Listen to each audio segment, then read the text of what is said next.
গাছের গ্রোথও ভালো। আর কিভাবে হচ্ছে এই জাতটা খুব ভালো জাত আমাদের। সুপ্রিয় দর্শক, সবুজ বাংলা ইউটিউব চ্যানেলে আপনাকে শুভেচ্ছা ও অভিনন্দন।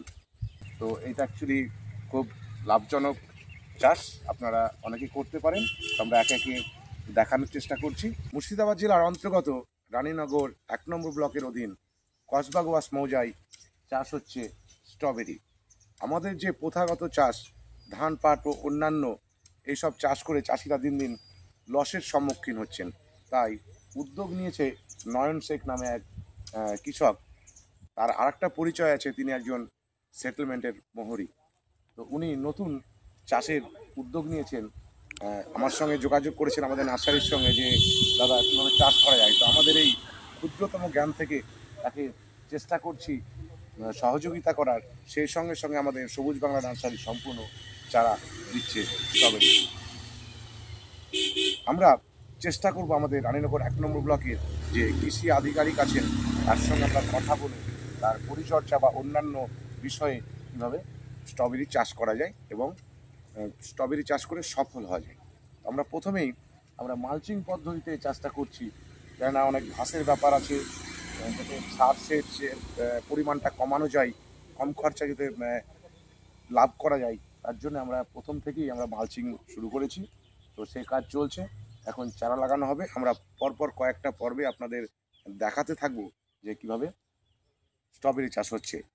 এমনকি একটা পর্বে কোনোদিনই সম্ভব নয়, কেননা স্ট্রবেরির চারা লাগানো থেকে একদম স্ট্রবেরির ফলন কীরকম হচ্ছে, বাজারজাত করতে গিয়ে কীরকম দাম পাওয়া যাচ্ছে, সব আপনাদেরকে দেখাবো। তো যারা এই চ্যানেলে বিশেষ করে নতুন দর্শক বন্ধু, তাদের কাছে আমাদের বিনীত নিবেদন আপনারা চ্যানেলটি সাবস্ক্রাইব করে রাখতে পারেন।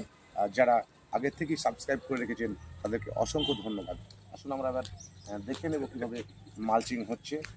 আচ্ছা, এই মালচিংটা কীভাবে করছেন? মালচিংটা ওই মাটিতে বাঁধতে, তারপরে ওই উঁচু উঁচু ঢেউগুলাকে করেছি, সমান করছি, সার দিয়েছি। তো দর্শক, এই স্ট্রবেরি চাষের জন্য প্রথমে জমি 2-3টে চাষ ভালোভাবে দিয়ে নেওয়া হয়েছে। প্রথমে গোবর সার দেওয়া হয়েছে, তার সঙ্গে কিছু রাসায়নিক সার দেওয়া হয়েছে। আমাদের রাসায়নিক সারের মধ্যে যেমন দেওয়া হয়েছে NPK, আর এবার যেটা আমরা দেবো সেটা হচ্ছে ভার্মি কম্পোস্ট। এই দেখতে পাচ্ছেন ভার্মি কম্পোস্ট। আমরা পরিমাণ মতো ভার্মি কম্পোস্ট দিয়েছি, এখনও মাদা তৈরি করতে আছে, তার জন্য এখনও রেডি রাখা আছে ভার্মি কম্পোস্ট। ভার্মি কম্পোস্ট দিয়ে তারপর আমরা বেড তৈরি করছি। প্রত্যেকটা বেডে আমরা মালচিং করছি আর কি। মালচিং পেপারের জন্য আমরা যেটা অ্যাকচুয়ালি মালচিং পেপার সেটা না দিয়ে আমরা এটাও মালচিং করা যাবে।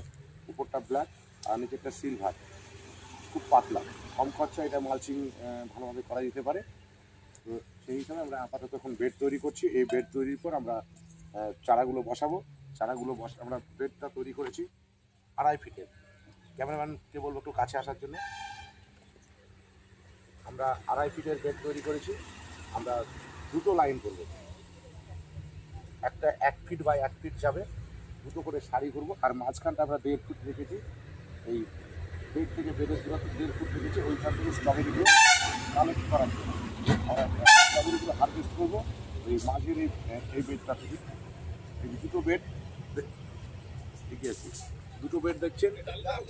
বেডের হচ্ছে আমাদের বেডটা হচ্ছে 2.5 ফিট, আর মাঝখানটা আমরা 1.5 ফিট রেখেছি। 1.5 ফিট রাখার উদ্দেশ্য হচ্ছে আমরা এদিক থেকেও স্ট্রবেরি হারভেস্ট করতে পারবো, ওদিক থেকে করতে পারবো। এটা হচ্ছে আমাদের সবুজ বাংলা নার্সারির স্ট্রবেরি চারা, দেখতে পাচ্ছেন একদম রেডি চারা। এটা একদম জমিতে বসানোর সঙ্গে সঙ্গে শুরু হয়ে যাবে গাছের গ্রোথ, আর আশা করি ফলন খুব দ্রুত শুরু হবে। তো আপনাদেরকে পরপর এরকম দেখাতে থাকবো।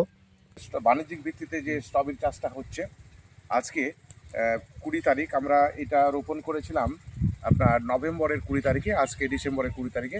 1 মাস পর স্ট্রবেরির কী অবস্থা, তার ফুল এসছে কিনা, তার গাছের বৃদ্ধি কেমন পেয়েছে, তার কোনো পোকা আক্রমণ হয়েছে কিনা, সেটা আপনাদেরকে দেখাবো।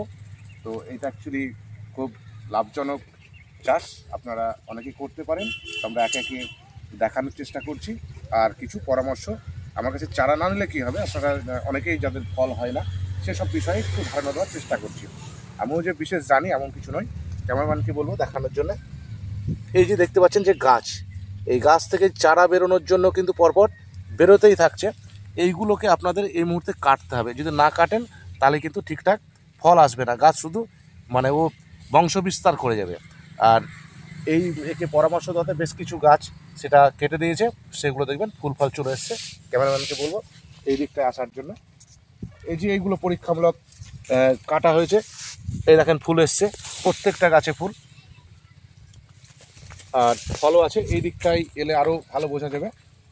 এই যে দেখতে পাচ্ছেন চারা বেরোচ্ছে না, ফুল ফল, এই যে ফল চলে এসছে স্ট্রবেরির। আর কিছুদিন পরেই হারভেস্ট করা হবে, সেটা আপনাদেরকে দেখাবো বা কীভাবে প্রফিট হচ্ছে প্রত্যেকটা গাছে।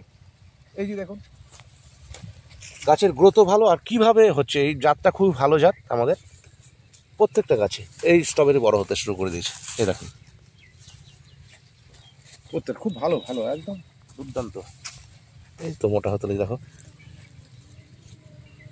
খুব ভালো হয়েছে।